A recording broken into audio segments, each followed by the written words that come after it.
And just like I'm tired, right? Because we've been arguing about this for the past 5 years, past 5 months, or however long it's been.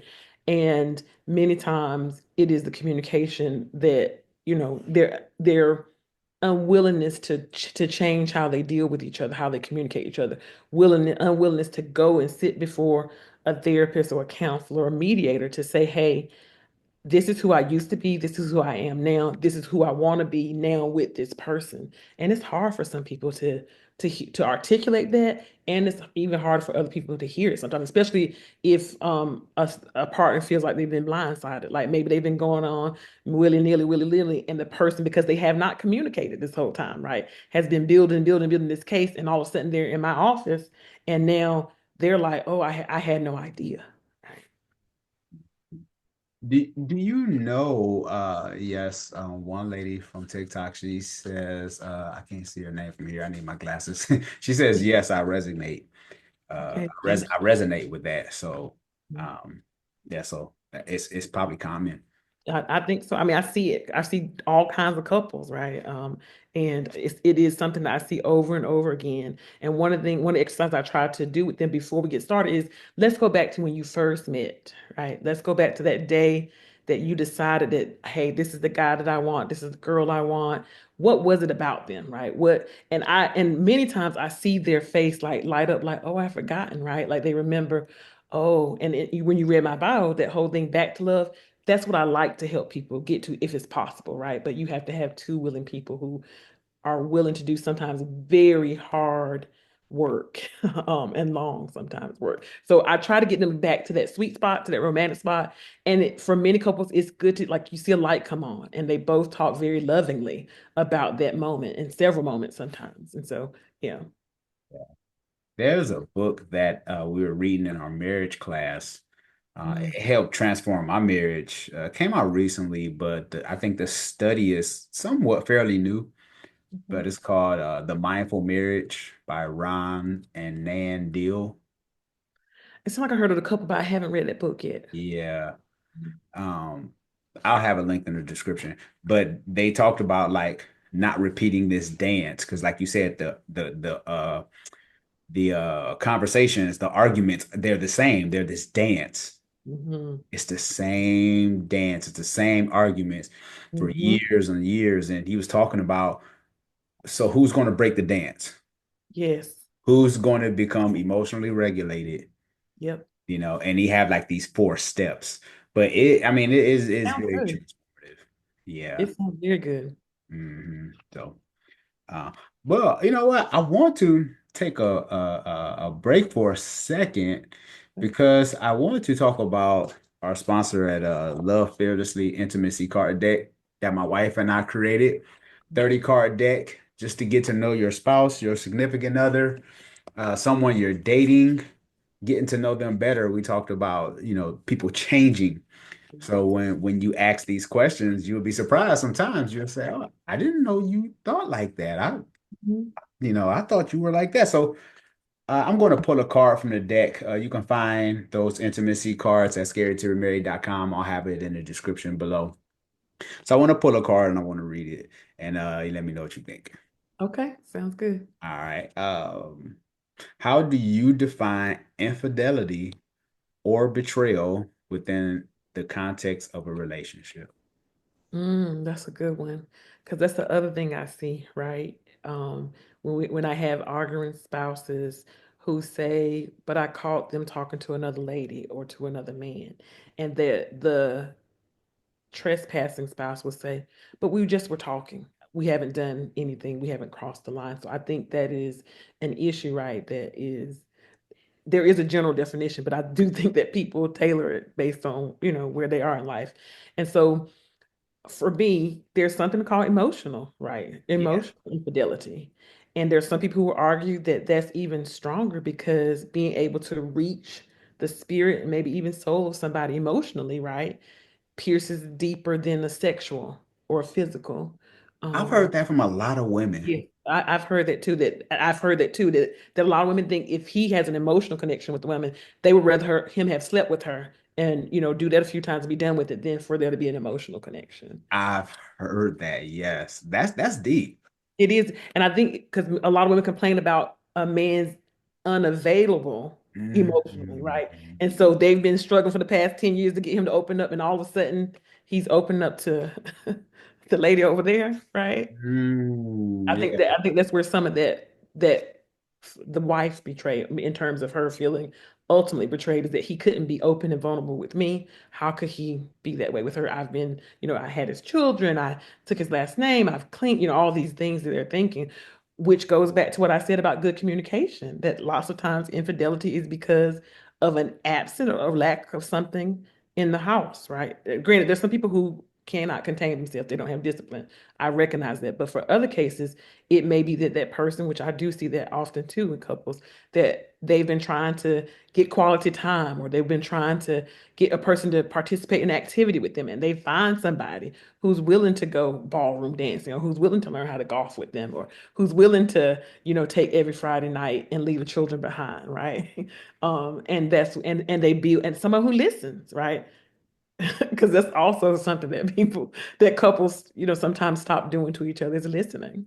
Oh my God, yeah. And next thing you know, you just thinking about this person all day, and you're home, but you're not home. But Exactly. you thinking about this other Your person. thoughts and sometimes text and that technology's only made it easier to, I say, to have quadruple lives, right? That people are able to be, of different people, have people that meet different needs. And, I often think about how um, sometimes people, when we talk about infidelity, like meeting needs, that if you're thirsty, think about if you're really, really thirsty, right? And you finally get a glass of water, what that does to you on a natural sense. The same thing if you have a deficit of some type in your marriage, and somebody comes along who's able to feel that because you need to be satiated, you're going to go in that direction. I'm not justifying it. I'm just saying that's what that many times leads, partners astray. Okay, I want to stay here for a second because this is really Okay. good. Okay. So when you talk about deficits Hmm. in marriage and even with people that you've counseled, do you believe that there's always going to be, I don't know if always the right word, but do you think that deficit will be there to an extent throughout the course of a marriage, or do you think that it's just kind of ebbs and flows?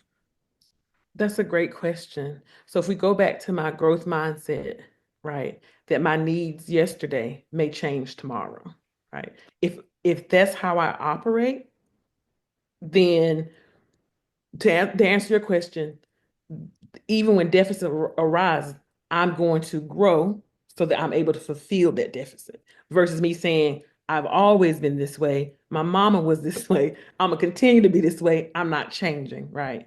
And then that's when we get to now you're opening up space for your partner to go looking to be fulfilled in other ways. Again, I don't justify infidelity, but what we're talking about is how do we end up, if we're looking for root causes, right? You have someone who's telling you, I need more sexual contact. I need more attention. I need to be treated. I need to be romanced, whatever the issue may be. And you keep saying, but I'm too tired. I'm too this. I'm too that. And you never give in, right? If push comes to shove, right? And they feel like they're not getting it at home, they may seek somebody else. And so, in terms of, I think they can come and go, but they don't have to stay if individuals have done the work to understand, okay, here we are in a marriage. You're right. I started working a new job. I've been working more hours because things have increased. Now I have to find a way where I can get a few more hours so that I can be there for you. Or what can we do as a couple to alleviate some of this pressure and stress that we're having so that we can get back to loving again, right? So we can get back to where we don't have deficits, but we have, we're operating from a good standpoint. Mhm. I love that. Yeah, because I was on fan base today, the social media app fan base, and they kind of have that clubhouse kind of feel to it where you could talk to people in the rooms and stuff. Okay. And this kind of similar question popped up, and I was telling the people in the group that, no matter, and I know people say never, but I'm just like, if you feel that there aren't certain needs being met, because I think sometimes people put a time frame on when you're supposed to change. Mm-hmm. Mm-hmm. Okay, I told you my need, And I Mhm. need you to tighten this up in 3 weeks because that's all I got. 3 weeks at 3 o'clock on the last day of the third week. Yes. Yes. March Yes. 29th, I need, Yes. 5 p.m. Eastern Standard. Okay. and he's like, it was Central. She's like, no, Eastern. Let's see an hour. I'm leaving. I'm leaving. You know, It's so true. It is true though. It is true. mhm. And I think that's where a lot of couples get caught up because they put a time frame on when they feel someone's supposed to change. Mhm. So that I think that's kind of the challenge. I think you're right too. And so my hope for couples is that we're realistic, like we give each other grace.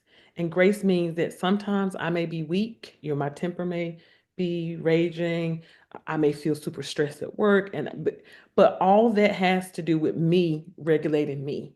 So the thing I say, and we can talk about it later, but we have to work on ourselves first. We have to get tools first for ourselves, equip ourselves so that when we have children, become a spouse, that life stage things happen, that parents, we have to talk about aging parents and the different things that happen in life, that it's not something that we go to back to trauma or back to past grievances, but that we thinking about, okay, I know we said that we would do these things, but this is our reality now, right? How do we deal with it now? And understand again, I'm gonna say therapy because I'm a therapist, but even if I wasn't a therapist, I've always thought that counseling, whether it's from church or from, a couple who you trust, right, who have a great marriage, who may be mentors, that kind of thing, but definitely trained counselors, professionals who can help you sit down but when you come, you need to be willing to put in the work because of some people, believe it or not, will come and say, I just want one session. You've had this problem for 5 years. Okay. It's not going to happen in 90 minutes. Yeah, right. It's a process. It's a process. Yeah. But that's the Amazon mindset, right? Yes, You yes. It's know, prime. They want the prime they therapy. want a prime. They want it tomorrow. It's gonna be on my Yes, doorstep. And yes. I need my therapist. I need my therapist to fix this within Today. 24 hours. So we kind of live in that mindset, unfortunately. So just like the way they drop off them packages, the same way we expect people to drop off our issues or so Resolve them. Yes. it's unfortunate. And I think that's just probably one of the reasons why a lot of relationships struggle today is because everything, and I guess I'm telling my age, but there were times when we didn't throw stuff away. Like if we had a flat tire, we fixed it. We didn't go buy a new bike. Mhm. You know. It's so true that the microwave culture, as I call it, right? You said Amazon, but that fast, we don't have to wait. Like patience has been removed almost because we want it. What it takes 2 seconds for us to get to the next swipe, right? Instead of a millisecond. It's the time. Like I can't wait 5 minutes in the line. I got it has to be 20 seconds. That whole rush is not helping us. Look at how people are have high blood pressure. They're stressed out. They can't even sometimes think because things are going so fast and they're trying to multitask and do all these things. But I encourage people to slow down just because you could let's be countercultural that way. Slow Mm, down that if the relationship is worth the work, slow down. And there are people like me and other professionals who are willing to come in and help you get to that. I have to have two willing people, right, who mm, want to go on this discovery of curiosity of who am I sitting in front of now, not since 1996, not since 2008, but who am I sitting in front of in 2025? yeah. Yeah, there's a book called Margin. And in the Mm, book, he's talking about how everyone has maxed out on anxiety, everybody's stressed out, their cup is overfilled. And it's saying that we need to create margin in our life. mm, Very few of us create margin. He's talking about like in all facets, whether that's business, mm. financial wise, right? You need to create this margin. Yeah. You know, he gave the example of tea. He's like, if you got some boiling hot tea, most of us, our teacup is filled to the max. And all Mm. it takes is just for one little poke and it's going to spill everywhere. Like we have no margin. And then we wonder why most relationships don't work because there's no margin. That is so true. I hadn't heard that, but I do like that concept. And I will say, going back to going slow and not, I know some of it. So this is the danger of like dating for so long and dating so many people that you're going to get dating fatigue, right? So by the Mm, time you get married, you just like, I said yes, it needs to be right every single time. And that's the fallacy. Even with God, you're going to have conflict in your marriage, right?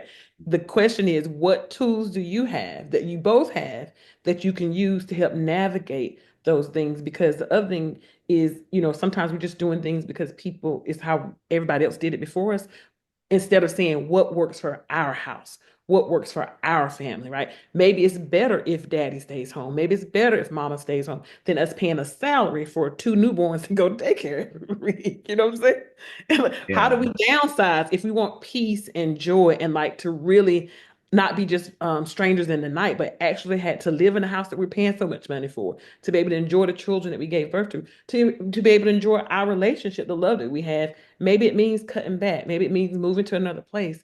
Maybe it means slowing down. So I think that again, we have to reevaluate what our normal looks like, what our family culture and cultures as couples are. yeah.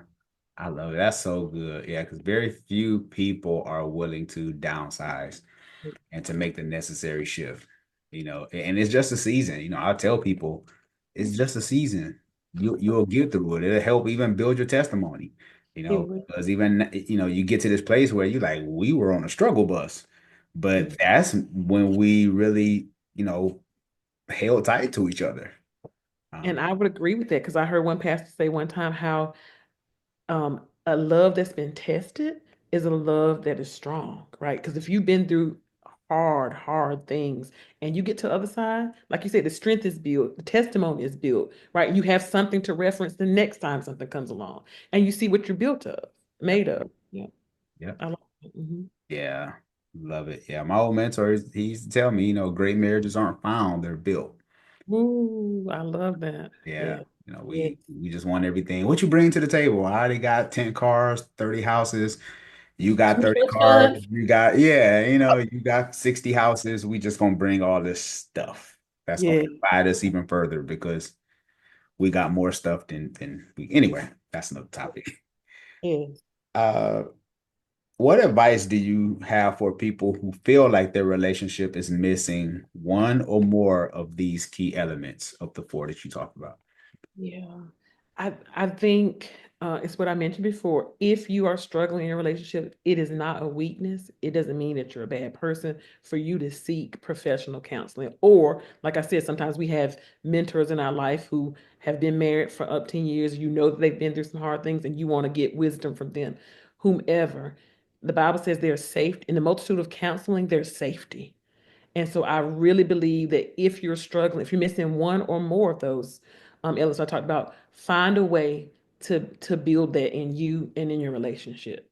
Um, with the age of YouTube University, not saying every source is a good source, in the age of all the things that we have access to at our fingertips, that when we were growing up, we had to go to the library, check it out, and do all those things, right? Now you can just literally speak it or type it, and you could get information. And there's a ton of good, there's a ton of like bad information out there, but find a good professional site that deals with couples or therapists, or hire somebody like me, right? Who can help you walk through some of the things. I think no matter how hard it is, I think there's hope when two people, and I keep saying two, I mean, both people are willing to put in the work, are willing to do what's needed to get back to love. If one in and one out, it's not going to work.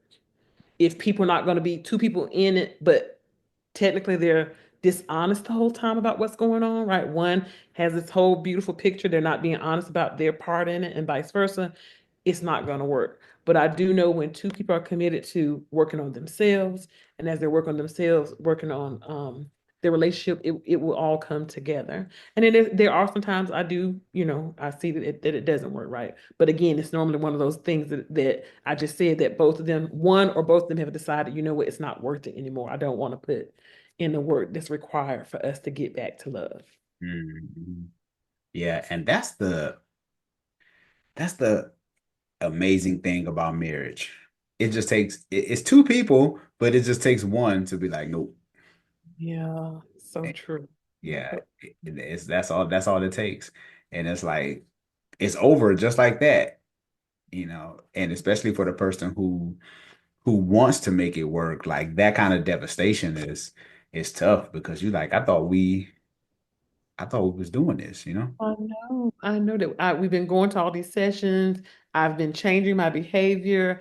I'm giving you more time, like I said I would, and you still want to go out. So again, to me, sometimes that makes me think that maybe they were only saying what they thought they should needed to say to hold on to the person versus being completely transparent. Because I would say this, you have to be honest with yourself first. So if you are going to counseling because of somebody else, it's noble, but that's not good, especially if your intention is I'm just going to do this so I can say I did it, but I'm really going to be checking out in about 3 months, right? When I get my this side thing that I'm trying to create over here. When I get that settled, then I'm out, right? Which means you're not being honest with your partner. I think most, even if it's hard to hear, a partner probably would rather hear, listen, we've changed. My heart is in a different space now. I want to be single. And it might not be single to be with somebody else. It might just mean like this marriage thing is not working for me anymore, right?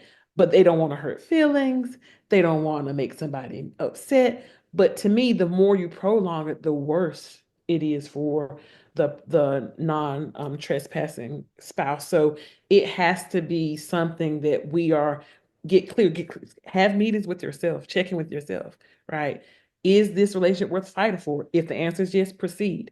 If you're saying, I done this the past 20 years and now I just really feeling that I don't care what happens, right? It's just not who I want to be with anymore. And I think your partner is going to respect you a whole lot more than for you to be leading them on thousands of dollars later, right? Yeah, right. Yeah. Ah, things that you Yeah. don't get back. To just say, the hard thing, which is why counseling is a good time to talk about it, right? You could, it's hurtful and it's going to be hurt. The person will have to, grieve and all those things. But at the end of the day, I think they'd rather that than, a double life. Yeah. Yeah. You know what's interesting is, and I'm listening to you talk, is that two people under the same roof and somebody changes. Mhm. I mean, we're in the same bed, we paying bills, we raising kids, communication, even if it's not the greatest, you like you said, good communication. But but still someone changes. They do. Like, And how do you miss it, right? How do you miss the yeah, how change? do you miss it? So again, curiosity. One, I've always said this, that I think the fire should never die in a relationship. That the romance and all the things you were doing before, you're going to have to figure out a way. Maybe it doesn't happen as frequently because now you have family, meaning children and other obligations. But it cannot be once, twice a year. It needs to be. I mean, I say weekly, but as often as possible. When we allow, and today's we have so many distractions and telephones and computers, people find it difficult to disconnect. We've got to be intentional about this is my partner, whether it's scheduled spontaneous time, but something that you're doing on the regular to bond, to get to know, because you can be with somebody 16 years and still discover something that you didn't know 16 years ago, because we're that dynamic as humans. But again, I think people get comfortable. They're secure in the marriage in terms of legally, I got you, whatever, I have you. So why do I need to continue to work? The same way when you invest in the stock market, you just can't put money in one time, many times, and just let it go. You got to do some change some things, do some things if you want to see maximum return on your investment. The same thing about your marriage. You can't just say, okay, 1998, we established, here we go, we're gonna do everything, we're just gonna go through the motions. No, you have to regularly check in. You got to fight the temptation of having this pseudo marriage and having deeper connections. If you're living with somebody, it should be deeper than before you started living with them. You have children, there should be some things like, what the vision for you and your children, right? What are we going to do when the children are off to college? Like, are we going to travel the world, or are we just going to, all the things that you need to ask. So to me, there's so many levels, but I think people, again, they many times are just doing the motions and not necessarily making the deep connections and being continuously curious about their partner. Yes, yes, for sure. Yeah, because shameless plug, my ebook Second Chance at Finding Love After a Bad Relationship or After a Failed Relationship. I was doing some research on living on autopilot, Oh, yes, right? absolutely. And so Absolutely. that's what happens to us a lot of times. We just live on, and I believe those numbers are high, the majority of people just live on autopilot, I would agree. which is sad. Yes, and Zandra, she said exactly. She said she changed. Mhm. And then Furniture Spot says, "Oh goodness, so scary. It's hard because everyone's tired after that, I guess. I get the leftovers of a man now." Oh, that's a good point. And so when I talk about modifying your life so when we're 20 and we think we're not going to ever die, that we're going to always be vital and we're going to be able to do all the things we do, however many times a day we do it, is fallacy, right? It's one of the beautiful things about being young, right? You just think that youth is forever. Yeah. You get in your 40s, right? You discover I mean, I think we do a lot of self-discovery, but one of the things that we have to do, we may have to modify. And I know people are like, how can I work less when it costs so much to do life? So this is why I say sometimes we have to make hard decisions. If your marriage, your family is worth it, the same way people talk about investing money, you look at your budget and you say, okay, we can cut here and here. That's an extra $200, right, towards investing versus some of the other things. The same thing in your marriage. How do we take time? How do we take who we are? So maybe it's not in the night, maybe it's in the morning. There's plenty of research to talk about how being physically intimate in the morning can set your day like off the charts in a good way, right? There's sometimes, Really? oh yes, morning physically, yes, yes, absolutely. Yes. Wow. For all the things that everything has been stored up and like the sleep is to replenish everything. And then in the morning, right, that it's a chance to get to release all that elevated goodness and then all those endorphins and all those beautiful hormones being the thing to help set your day. Try it. It does work. But Oh, so it might not okay. be, yeah, not just at the end of the night. I mean, what about midday? I always talk about afternoon delights, and I'm not talking about Yeah. Afternoon delights. right. It doesn't not we're grown, right? You're married. And Right. you don't have to, wait till the nighttime. It can be the children are at school, we're gonna meet at home or somewhere else and discover. And I think that sometimes people get it's always the bed, it's always, Yep. one way instead of saying again the fire, how can we, what we couldn't do as teenagers, now we can do as full adults. How do we make Mhm. it spicy or make it like something to be excited about, right? To be Mhm. something that we include and it's not the leftovers. And sometimes it's not just physical intimacy, it's just attention. If you worked 12 hours, you probably don't want to talk to nobody at the end of the day. And I get it. So that's nourish you, make sure that you get what you need, get a good night's sleep. And then at 5 a.m. or 6, sometimes 7, right? Then let us talk about how we can, connect in whatever way we choose to connect intimately. This is so good. Oh, yeah. I'm gonna text my wife. What you doing in the What morning? you doing in the morning? At about 5:45 for the baby get up. I gotta be to work at 6. Need you to Okay, well wake, then maybe 5. need you to wake up a little earlier. Oh, last question. This has been a phenomenal episode. So many places that we could really unpack. Uh, oh my God. You're gonna have to come I back a can come third. back. I want Yeah, you're gonna have to come back a third time because thank you. I'll these be happy. conversations be crazy. Just great. If you could give one piece of advice to someone preparing for a serious relationship or marriage, what would it be? Gosh, I kind of said it. Please work on you. The one I'm listening to the book Let Them by Mel Robbins, and I Yes. would say that if you haven't, it's a very practical book. But one of the things that she talks about is when we focus on how we respond, we have control and power, right? The only thing that we have power over is how we respond. In order to have healthy responses, it means that we've done our internal work. We've done therapy, we've done something to acquire skills so that when I hear certain words, I'm not gonna go 0 to 60 in 2 seconds, right? I'm gonna learn how to breathe first. I'm gonna learn how to close my eyes. I'm gonna learn how to say, you know what? Because I'm feeling like I might not say a nice thing, let me go for a walk really quick. I learned so self-regulation, right? We are learning techniques to manage our behavior and our emotions so that we don't say or do something that's going to hurt the person that we love. That's going to put us in a space where now we're going to have to defend our why we want to be here. So I think doing the work on yourself to acquire emotional intelligence, to learn what adaptability intelligence is, because the only thing constant is change. And we talked about people changing. When you understand the flexibility and being able not, oh, but we did this. So what that you did it for 15 days 2 years ago? It is 2025 or whatever, and soon to be March, right? In a few Yeah. days. That we have to understand, just like the seasons change, people change.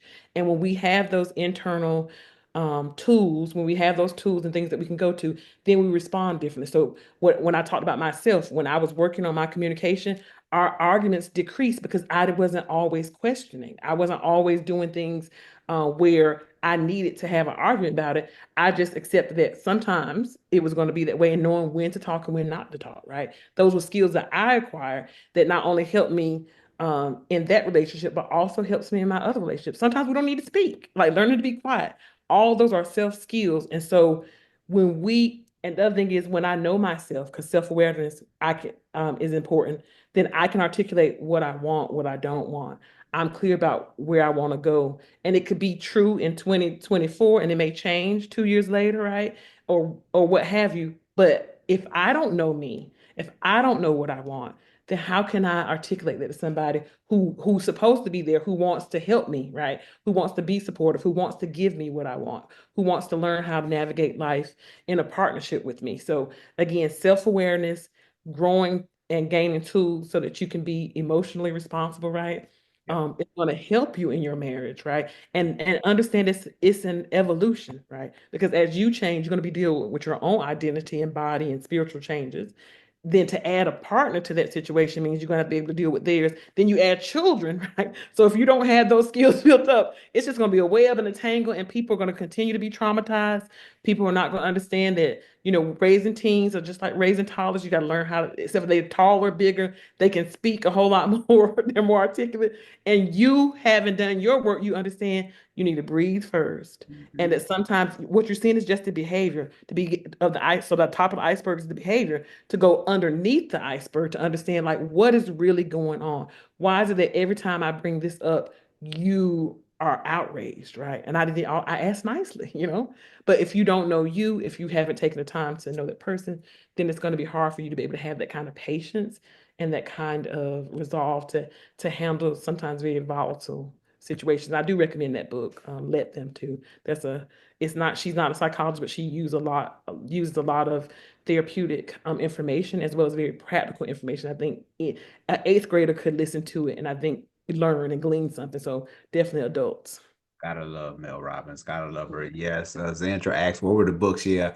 It's Let Them by Mel Robbins. And the book I was talking about, Margin. Margin. Yeah, Margin is and the Mindful Marriage. But I'll have all that stuff linked up in the description.